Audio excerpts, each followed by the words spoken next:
mensaje de esta noche lo he titulado Yo os envío al profeta. Y el libro de Malaquías, ya leíamos lo que dice Malaquías capítulo 4, el versículo 5 y 6. Y la palabra de Dios dice: aquí yo os envío al profeta Elías, antes que venga el día de Jehová grande y terrible. Él hará volver el corazón de los padres hacia los hijos y el corazón de los hijos hacia los padres. No sea que yo venga y hiera la tierra con maldición. Esta profecía fue escrita por el profeta Malaquías, previo a los 400 años de silencio que hubo entre Malaquías precisamente y Juan el Bautista. Y Malaquías dijo: he aquí yo os envío al profeta Elías. Pero lo que llama la atención es que menciona que Elías sería enviado antes que venga el día de Jehová grande y terrible.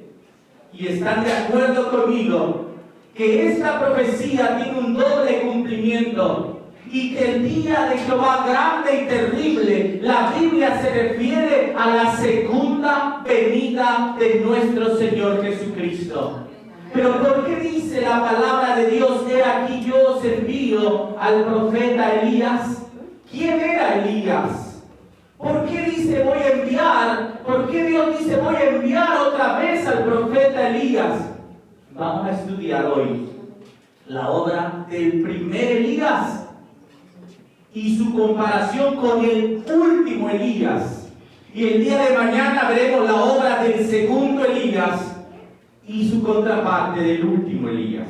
Pero hoy vamos a ver al primer Elías. ¿Y quién era Elías? La palabra de Dios dice en Primera de Reyes, capítulo 17, el versículo 1, la primera parte. Entonces dice ahí: Elías, el tisbita, que era uno de los moradores de Galaad. Aquí le llama Elías el tisbita. Tisbita era el sobrenombre de este profeta. ¿Y por qué tisbita? Porque se cree que era de Tisbe, de Galaad. Por eso dice el tisbita. Entonces, de allá era Elías. Pero ¿qué significa el nombre de Elías? Elías significa mi Dios es Jehová, o Jehová es mi Dios. Y este hombre nació en Tisbe de Galaad. Por eso se le llama Elías el tisbita, que era uno de los moradores de Galaad. ¿Y dónde era Galaad? ¿Qué quiere decir Galaad? Galaad en hebreo significa rocoso, significa áspero. El lugar de donde nació, de donde venía Elías, era un lugar áspero. No era una ciudad, no era un centro magnífico. No, hermanos, era unas rocas allá en la montaña. Allí era Galaad.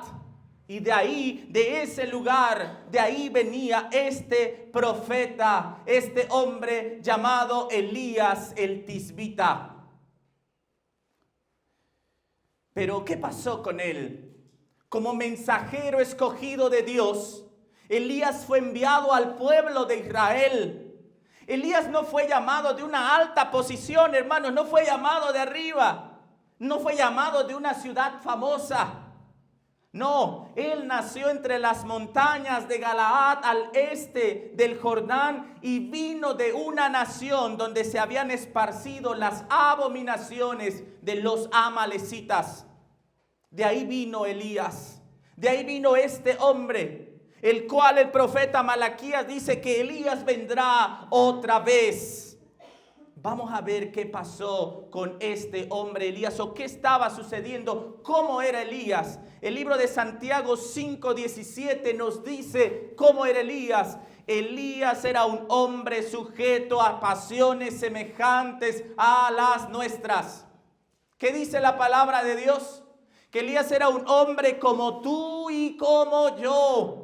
Un hombre sujeto a pasiones como las tuyas y las mías. Un hombre con debilidades. Un hombre que tenía una lucha, una guerra también interna. Era como tú y como yo.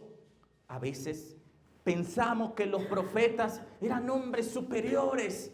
Pensamos que Débora, la profeta, era una mujer con dotes extraordinarios, pero no, hermanos. Los hombres y mujeres que Dios usó eran hombres comunes y corrientes como somos tú y yo. Por eso dice que Elías era un hombre sujeto a pasiones semejantes a ¿qué? A las nuestras.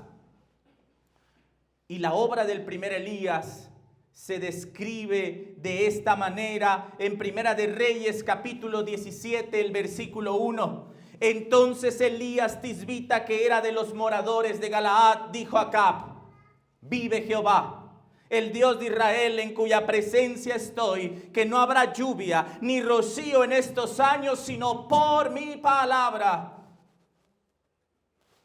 Elías tenía las llaves del cielo. Y solamente su palabra o su oración podría cerrar y podría abrir el cielo. Pero ¿por qué dijo esto al rey Acab?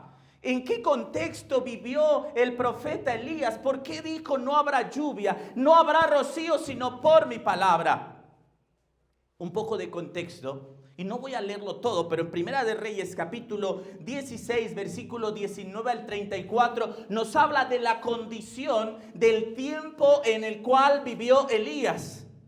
Y habla y cuando comenzó a reinar Acab, hijo de Omri, sobre Israel el año 38 de Asa, el rey Judá.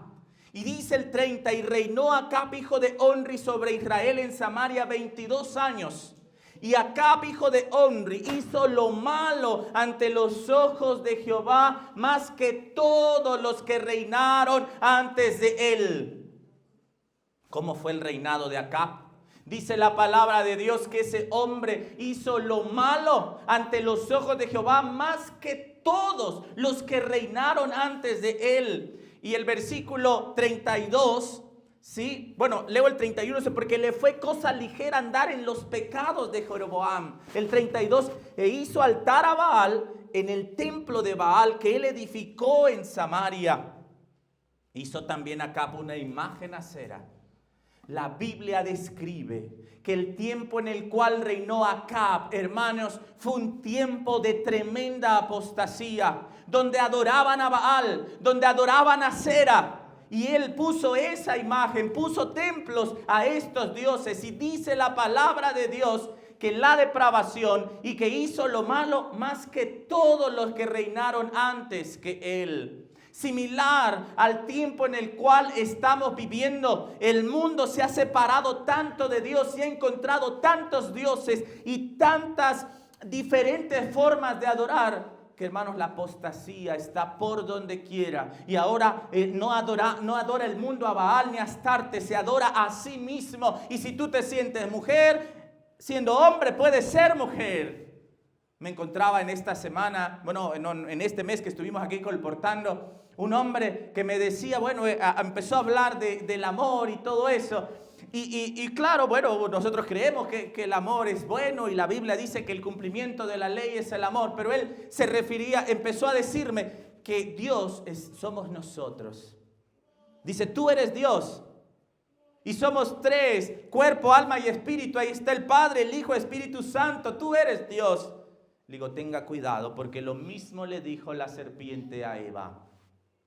Estamos viviendo en ese tiempo donde quizás no se adora directamente una imagen, otros sí lo hacen, pero estamos viviendo en un tiempo de apostasía como el tiempo en el cual vivió Elías. Pero entre las montañas de Galaad, al oriente de Jordán, moraba en los días de Acab un hombre de fe y de oración. Y hace mucho tiempo que yo leí esto, dice un hombre cuyo ministerio intrépido. Tenía un ministerio intrépido este hombre. Estaba su ministerio destinado a detener la rápida extensión de la apostasía en Israel. Este hombre tenía un ministerio intrépido y su propósito era detener la apostasía en Israel. ¿Y cuántos de nosotros queremos tener el ministerio de Elías? Alejado de toda ciudad de renombre. Recuerden, venía de Tisbe de Galaad.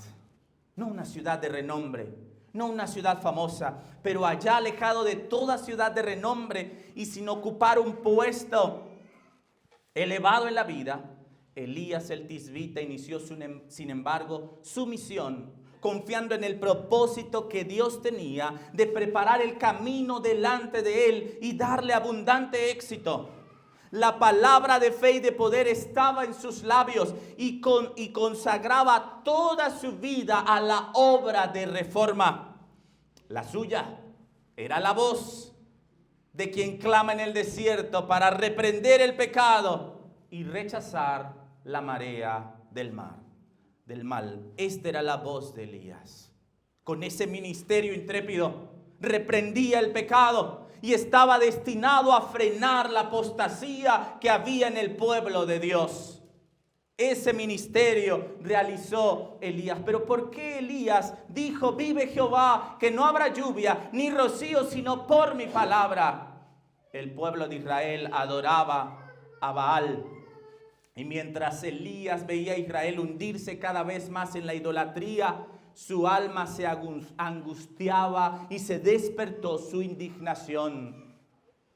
La incredulidad iba separando rápidamente a la nación escogida de la fuente de su fortaleza. Mientras consideraba esta apostasía desde su retiro en las montañas, Elías se sentía abrumado de pesar. Elías sentía una preocupación. Elías dijo: he sentido un vivo celo. Hermanos, porque él veía que la apostasía. ¿Y tú sientes eso que sentía Elías cuando ves el mundo en esa condición? Y tú te dueles cuando ves que el mundo está en apostasía y cuando ves que también dentro de la iglesia vemos hermanos y hermanas que estamos haciendo lo incorrecto. O decimos: total, ya ellos saben. Dice la Biblia que Elías se entristecía y despertaba su indignación porque ellos estaban adorando a este Dios, al Dios Baal. Si notan un poco, se alcanza a ver como si tuviera una cara de perro. El Dios Baal significa Señor o amo y también significa esposo. En lenguas semíticas era una deidad que provenía de las culturas cananea y fenicia.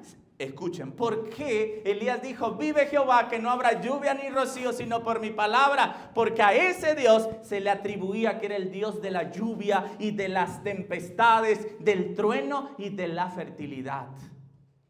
El pueblo o los cananeos adoraban a este Dios porque creían que gracias a Baal llovía, que gracias a Baal florecía el campo.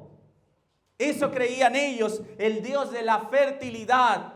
Y Asera, conocida también como Ashera en algunos textos antiguos, era una deidad venerada en diversas culturas semíticas. También se le asociaba con la fertilidad, pero estamos hablando de la maternidad y la naturaleza, y era considerada una diosa madre en el panteón cananeo. En esas culturas a menudo se presentaba como la consorte de él o de Baal, los principales dioses masculinos. Adoraban a esta pareja de dioses, a Baal y a Asera, los dioses de la fertilidad, los dioses de la lluvia, los dioses del agua. A ese adoraban, y por eso que dijo, que sigue diciendo aquí este escrito, dice: por cuanto los adoradores de Baal aseveraban que los tesoros del cielo, rocío y la lluvia, no provenían de Jehová, sino de las fuerzas que regían la naturaleza, y que la tierra era enriquecida y hecha abundantemente fructífera mediante la energía creadora del sol. ¿Note lo que dice ahí? Así que creían que este Dios Baal, el Dios de la fertilidad, pero también adoraban ¿a quién? A la energía creadora del sol. Esa era la situación del pueblo. Y en ese momento se levantó Elías. Y Elías dijo lo siguiente que ya habíamos leído en Primera de Reyes 17, versículo 1. Elías tisbita, que era de los moradores de Galaad, dijo: acá vive Jehová, el Dios de Israel, en cuya presencia estoy, que no habrá lluvia ni rocío en estos años, sino por mi palabra. Elías le declaró una guerra a Baal. Porque el pueblo creía que era Baal y Acera los que hacían llover. El pueblo creía que era Baal el que hacía fructificar la tierra. Pero Elías se pone de pie ante el rey, se pone de pie ante Acab y le dice: vive Jehová en cuya presencia estoy, que no habrá lluvia ni rocío, sino por mi palabra. Elías estaba retando a los profetas de Baal y a los profetas de Acera. Ustedes creen que Baal manda la lluvia, ustedes creen que Baal hace fructificar la tierra, pues vive Jehová, que no habrá lluvia, ni habrá rocío, sino por mi palabra. Hermanos, Elías tenía un ministerio intrépido que se puso frente a ese rey tan pagano, cuya esposa estaba matando a los profetas. Pero ese hombre, con ese celo que tenía dentro, se puso enfrente y dijo: no lloverá, sino por mi palabra. Dios siempre tiene hombres a quienes confía su mensaje. Su espíritu actúa sobre el corazón de ellos y los constriñe a hablar. El Espíritu de Dios es el que nos motiva, hermanos, a reprender el pecado. El que nos da valor para ponernos frente a hombres y mujeres para hablarles de la palabra de Dios. Antes de que Acab pudiera salir de su asombro o forjar una respuesta, Elías desapareció llevando consigo las llaves del cielo. Y esa llave del cielo es la oración. Y Elías era un hombre de oración. Y él, antes de que Acab reaccionara, desapareció. Su palabra había cerrado los tesoros del cielo. Y tan solo su palabra podría abrirlos otra vez. Acab no se dio cuenta de que el profeta había salido de su presencia sin ser reprochado, hasta que el varón de Dios se había ido y no era posible llamarlo de nuevo. ¿Y cuánto tiempo no llovió? El libro de Lucas capítulo 4 versículo 25: en verdad os digo que muchas viudas habían en Israel en los días de Elías, cuando el cielo fue cerrado por 3 años y 6 meses. ¿Cuánto tiempo no llovió?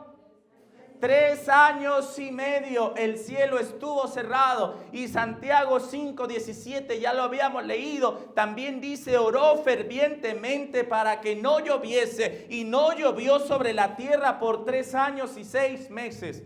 Hermanos, Elías no tenía una voz mágica. Cuando mencioné que Elías tenía la llave del cielo, se refiere que Elías se ponía en oración y Dios escuchaba su plegaria. Y todo por ese celo que él sentía. Hermanos, 3 años y 6 meses de sequía. Hermanos, era tanta la apostasía del pueblo que de pronto, después de esos tiempos, vean lo que pasó.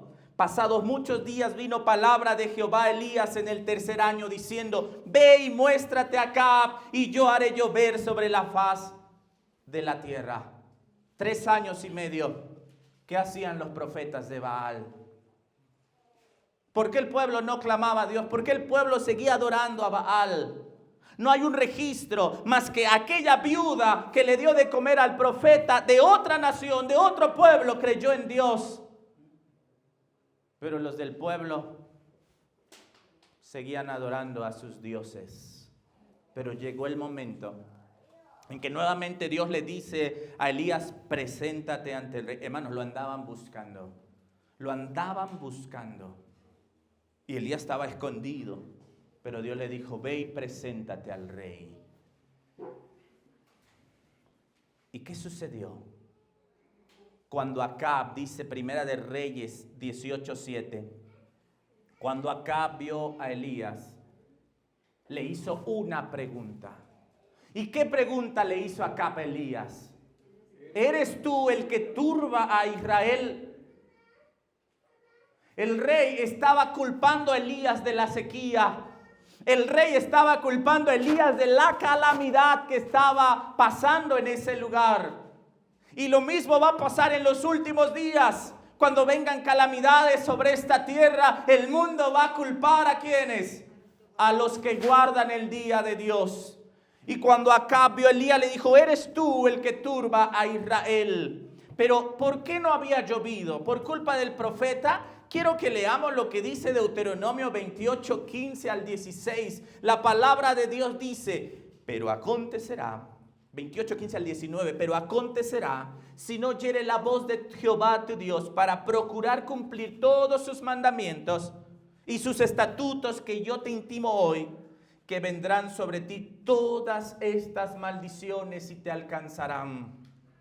Maldito serás tú en la ciudad, maldito en el campo, maldita tu canasta y tu arteza de amasar. Maldito el fruto de tu vientre, el fruto de tu tierra, la cría de tus vacas y los rebaños de tus ovejas. Maldito serás en tu entrar y maldito en tu salir. Y dijo algo más Dios, el 23, y el cielo que está encima de tu cabeza será de bronce, y la tierra que está debajo de ti de hierro.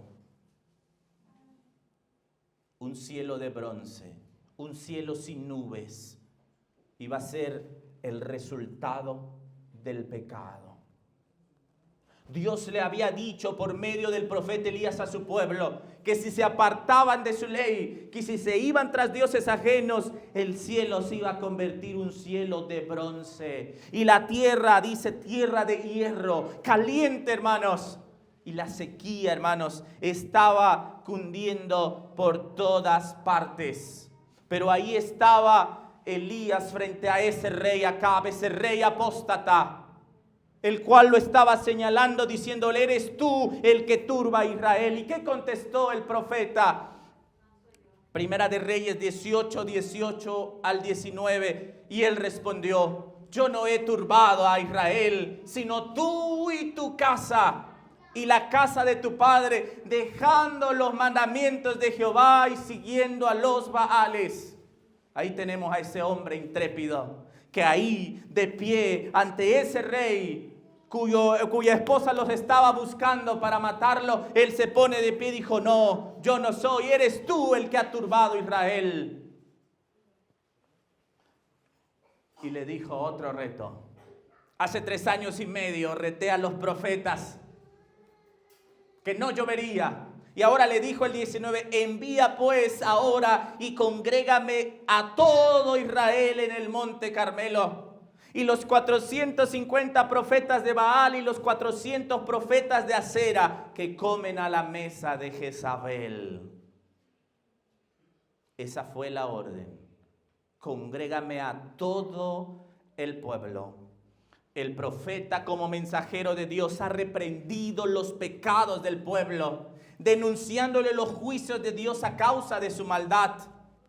Y ahora, solo consciente de su inocencia, firme en su integridad y rodeado por una comitiva de hombres armados, Elías no muestra timidez ni manifiesta la menor reverencia al rey. El hombre con quien Dios ha hablado y quien tiene un sentido claro de cómo Dios considera al hombre en su depravación pecaminosa, no tiene por qué disculparse ante Acab ni rendirle homenaje. Como mensajero de Dios, Elías ahora ordena a Acab y Acab obedece. Inmediatamente, como si Elías fuera el monarca y él el súbdito. Cuando Elías le dijo, congrégame al pueblo, así como la vez pasada, 3 años y medio antes, Acab no dijo nada. Acá nuevamente Elías le dijo, congrégame al pueblo en el monte Carmelo. Y como si Elías fuera el rey y Acab fuera el súbdito, ¿qué hizo Acab? Acab obedeció.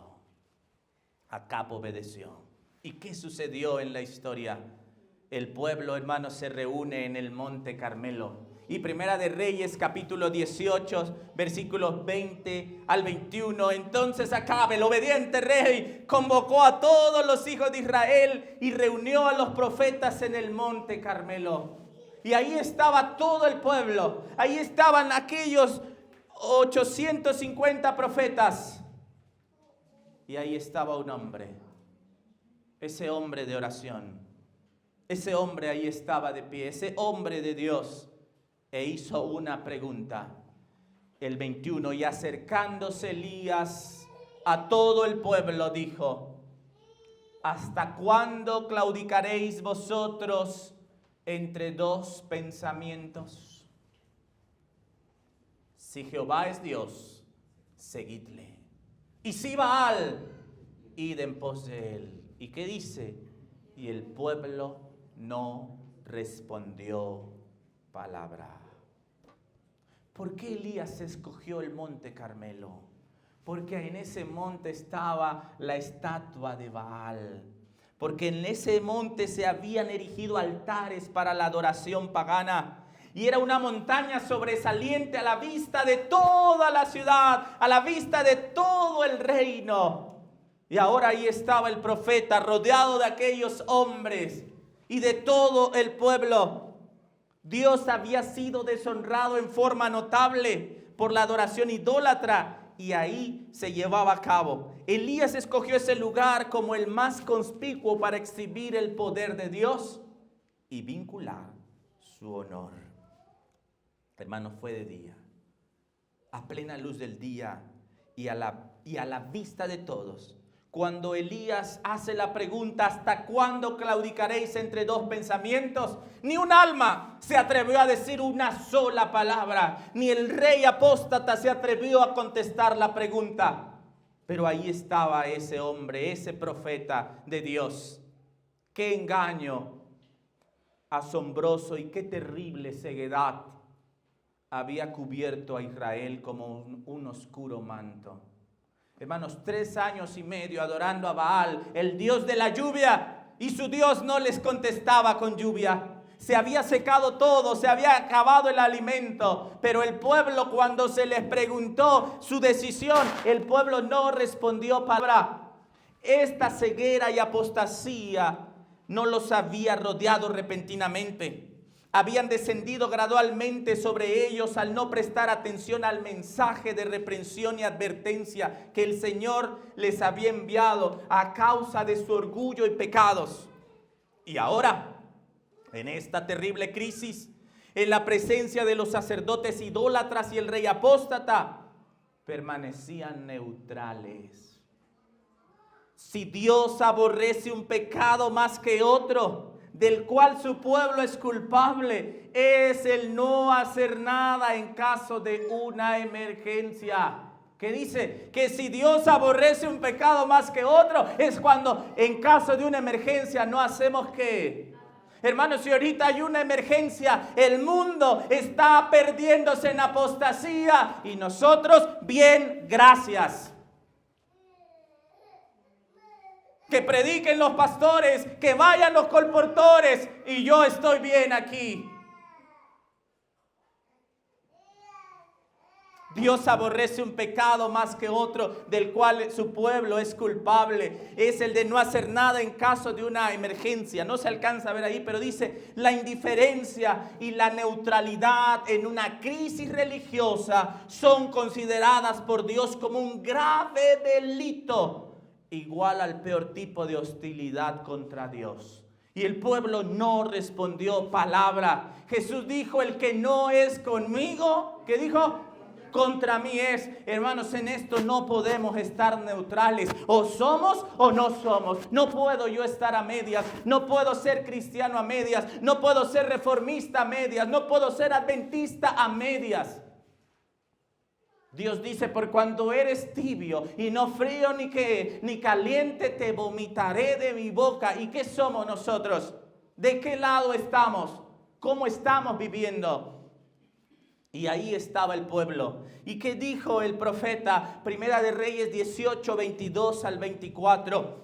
Elías volvió a decir al pueblo, solo yo he quedado profeta de Jehová.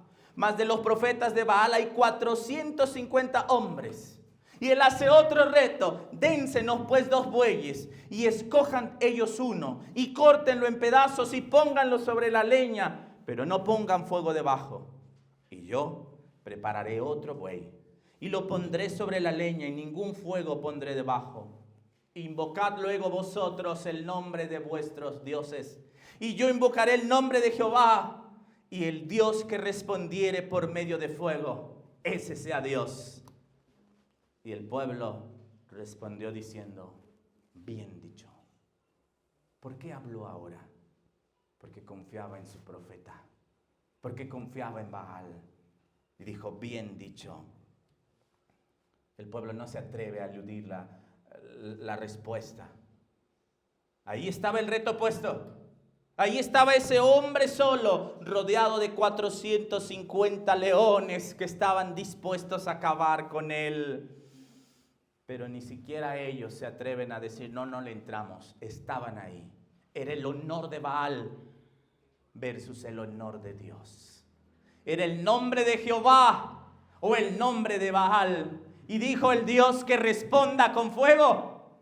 Ese es el Dios. ¿Y qué hicieron los profetas de Baal? Primera de Reyes 18:26. Y ellos tomaron el buey que les fue dado y lo prepararon e invocaron el nombre de Baal desde la mañana hasta el mediodía, diciendo, Baal, respóndenos. Pero no había voz ni quien respondiese, entre tanto que ellos andaban saltando cerca del altar que habían hecho. Y ahí estaban esos hombres danzando alrededor de ese altar. Y dice la palabra de Dios que se cortaban con cuchillos. Dice que danzaban y que hacían todo. ¿Y qué hacía el profeta? Griten más fuerte, quizás está durmiendo su Dios. Ya, cómo les dolería esto a esos profetas. Y cómo les hubiera encantado tener un cerillo por ahí, tener un encendedor, tener algo que echarle ahí para que eso se prendiera. Pero ahí estaba el profeta expectando esa situación. Y sabes, si hubiera podido caer fuego del cielo, porque Satanás gustosamente, que cayó del cielo como un rayo, habría acudido en su auxilio. Pero esta era una guerra doble. En la tierra estaba Elías y los 450 profetas, pero también había una batalla que no se veía. La batalla de detener a Satanás y sus ángeles para que no hicieran nada tampoco. Gustosamente Satanás habría mandado un relámpago para encender sus sacrificios, pero Satanás había puesto límites a Satanás. Jehová había puesto un límite a Satanás y Satanás no pudo ayudar a sus súbditos. Y ahí estaba esto. La tarde sigue avanzando. Los profetas de Baal están cansados, desfallecientes y confusos. Uno sugiere una cosa, otro otra, hasta que cesan sus esfuerzos. Sus gritos y maldiciones ya no repercuten en el monte Carmelo. El pueblo, dice, débiles y desesperados se retiran de la contienda. Qué pena. Qué vergüenza. Su Dios no le respondió. El pueblo ha presenciado las terribles demostraciones de los sacerdotes irrazonables y frenéticos. Han contemplado cómo saltaban sobre el altar como si quisieran asir los rayos ardientes del sol a fin de cumplir su propósito. Se han cansado de las manifestaciones demoníacas, de idolatría pagana, y están ansiosos de oír lo que Elías va a decir. Pero llegó el momento de Elías. Y Elías empezó diciendo lo siguiente, el versículo 30, acercaos a mí.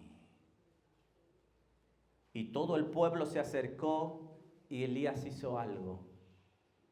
Elías arregló el altar.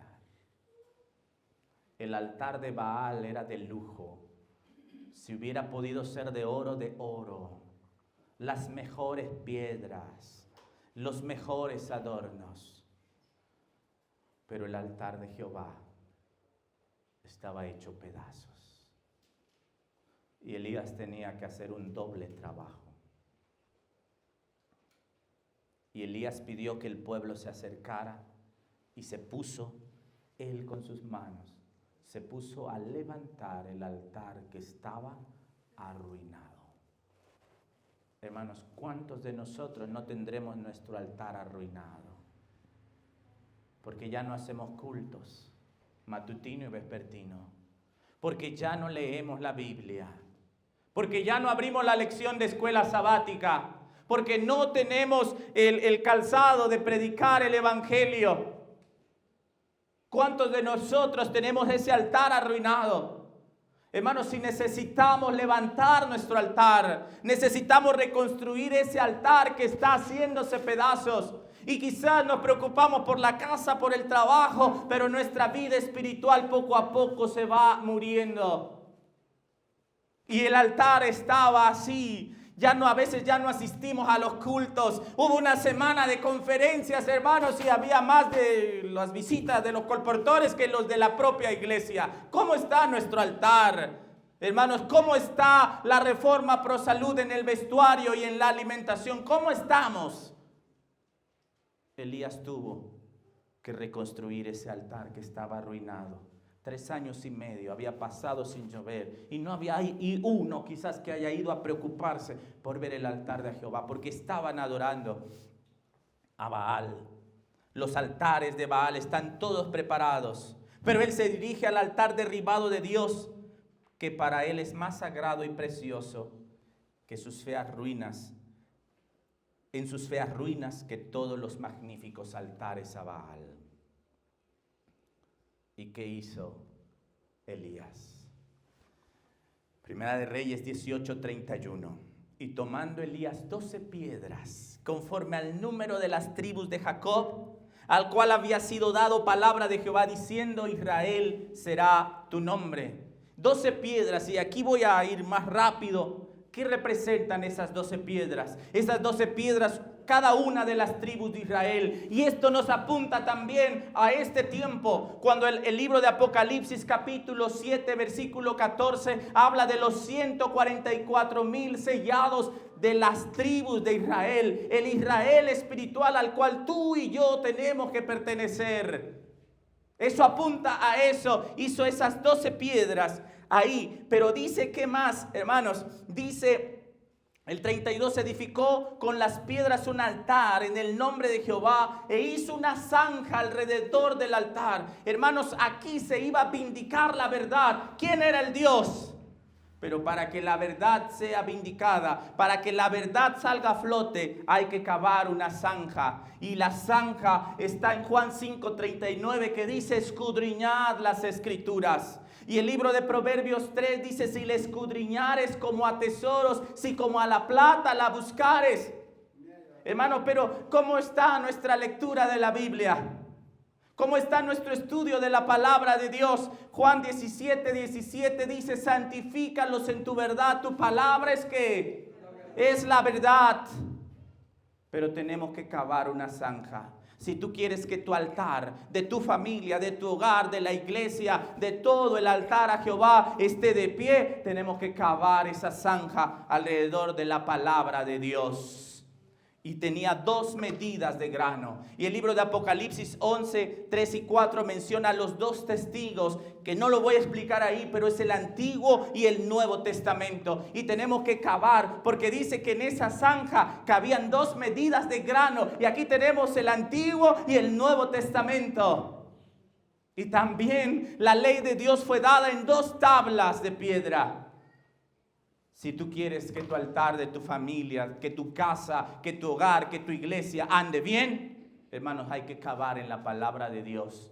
Y hay que leer el Antiguo y el Nuevo Testamento. Y hay que poner en alto las 2 tablas de la ley, los 10 mandamientos. Pero ¿qué más hizo Elías?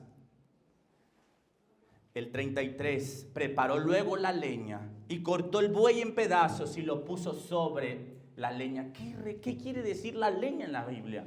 Si nosotros vamos a Salmos capítulo 1, compara a los hijos fieles de Dios como árboles plantados junto a arroyos de agua, que da fruto a su tiempo y su hoja no cae, y todo lo que hace, ¿qué? Prosperará. O sea que la leña es lo contrario, un árbol de pie. La leña se hace de un árbol, ¿qué? De un árbol caído. Y Judas capítulo 1 versículos 10-3 dice: ay de ellos, porque han seguido el camino de Caín y han venido a parar en el error del premio de Balaam. Estos son manchas en vuestros convites, que banquetean juntamente, apacentándose a sí mismos sin temor alguno, nubes sin agua, las cuales son llevadas de acá para allá. por los vientos. ¿Y cuántos somos llevados de acá para allá por los vientos? Decimos, yo no sé si esta sea la verdad. Mejor me voy con los independientes. Mejor me voy para allá. A veces somos que nubes sin agua. ¿Y cómo los describe Judas? Sigue diciendo, árboles marchitos en otoño. Dice Judas, versículos 11 al 13. ¿Qué representa la leña? Aquellos hermanos que somos como los que estaban en Canaán, que no tomamos una firme decisión de parte de Dios, que estamos ¿qué? Claudicando entre ¿qué? Y el que duda es semejante ¿a qué? A las ondas de la mar. Pero vamos a avanzar. Ahora el 34 y 35, ¿qué dijo? Ahora Elías, llenad 4 cántaros de agua y derramadla sobre el holocausto y sobre la leña. Y dijo hacerlo otra vez. Y otra vez lo hicieron. Y dijo aún hacerlo la tercera vez. Y lo hicieron la tercera vez. De manera que el agua corría alrededor del altar y también se había llenado de agua la zanja. Elías estaba combatiendo contra una muchedumbre, contra todo el pueblo. Y el libro de Apocalipsis 17:15 dice que el agua representa muchedumbres, que naciones y qué.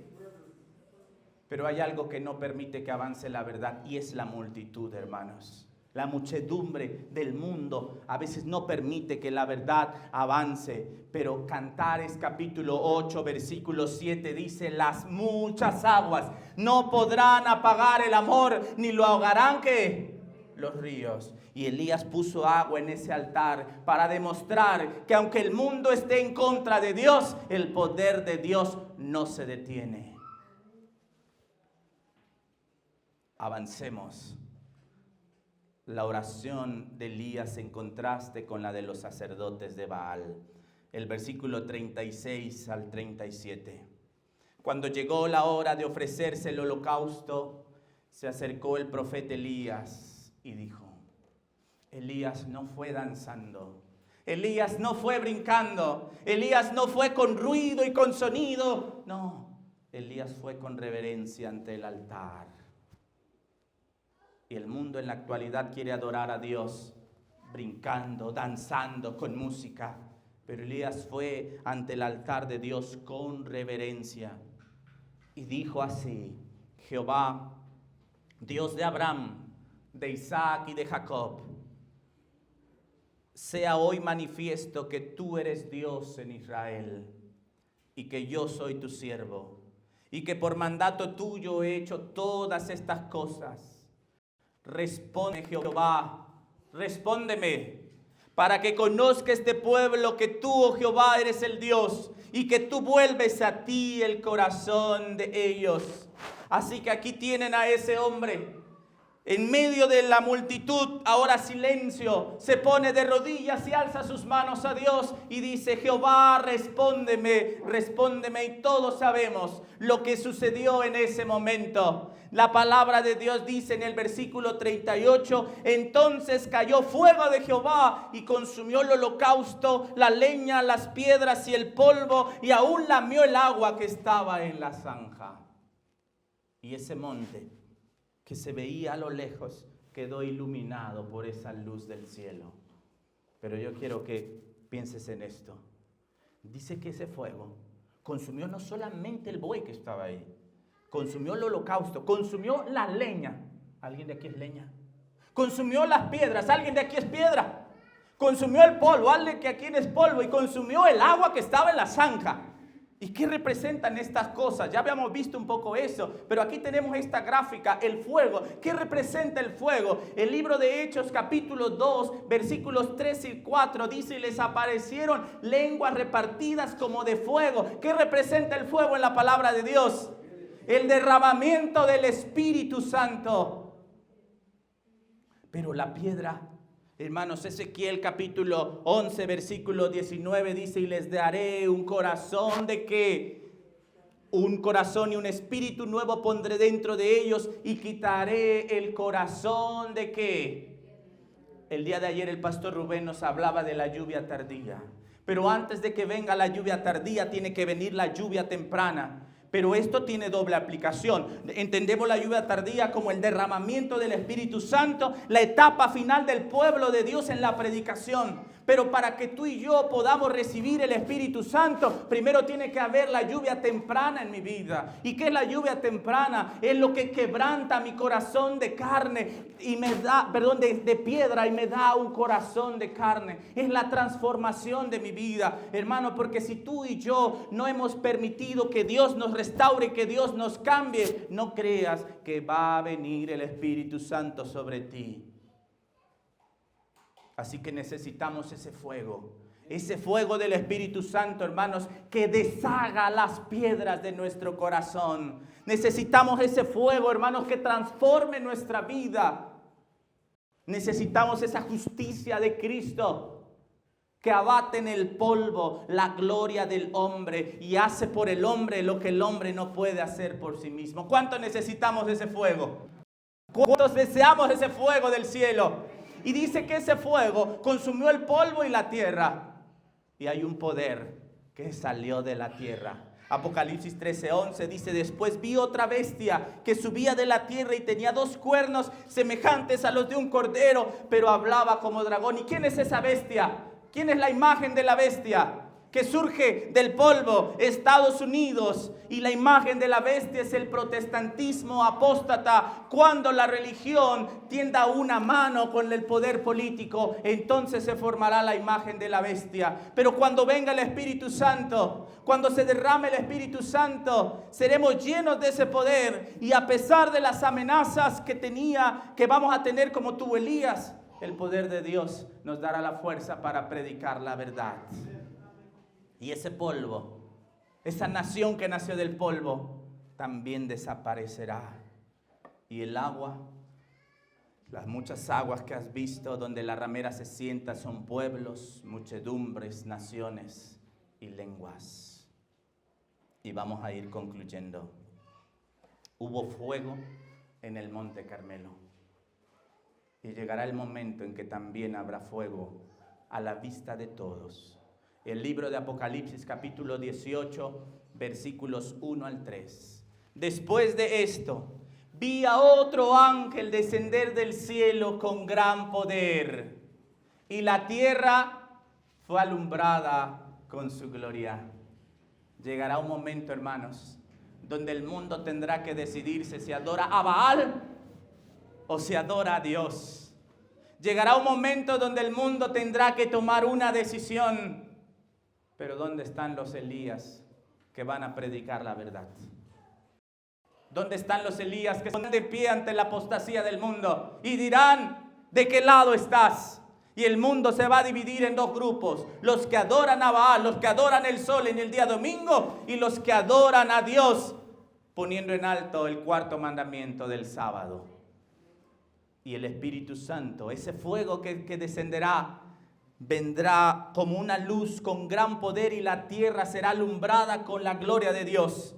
Y clamó con voz potente: ha caído la gran Babilonia, y se ha hecho habitación de demonios y guarida de todo espíritu inmundo, y albergue de toda ave inmunda y aborrecible, porque todas las naciones han bebido del vino del furor de su fornicación. Y los reyes de la tierra han fornicado con ella, y los mercaderes de la tierra se han enriquecido con la potencia de sus deleites. Y oí otra voz del cielo que decía: salid de ella, pueblo mío, para que no seáis partícipes de sus pecados, ni recibáis parte de sus plagas, porque sus pecados han llegado hasta el cielo, y Dios se ha acordado de sus maldades. Y aquí tenemos la promesa. Dios dijo: yo envío al profeta. Y Malaquías 4, 5 y 6, que ya habíamos leído, dice: he aquí yo os envío al profeta Elías. ¿Y quién es el profeta Elías? Somos tú y yo. Somos tú y yo, que antes de que venga el día de Jehová grande y terrible, saldremos a predicar la palabra de Dios. Pero hermanos, ¿cuántos queremos ser ese Elías? Pero lo primero que tenemos que hacer, hermanos, porque es bien fácil ir y predicarle a otros sus pecados, pero primero hay que arreglar nuestro altar. Hay que reparar nuestro altar. Y ahí está la promesa. He aquí yo os envío al profeta Elías antes de que venga el día de Jehová grande y terrible. Él hará volver el corazón de los padres hacia los hijos y el corazón de los hijos hacia los padres. No sea que yo venga y hiera la tierra con maldición.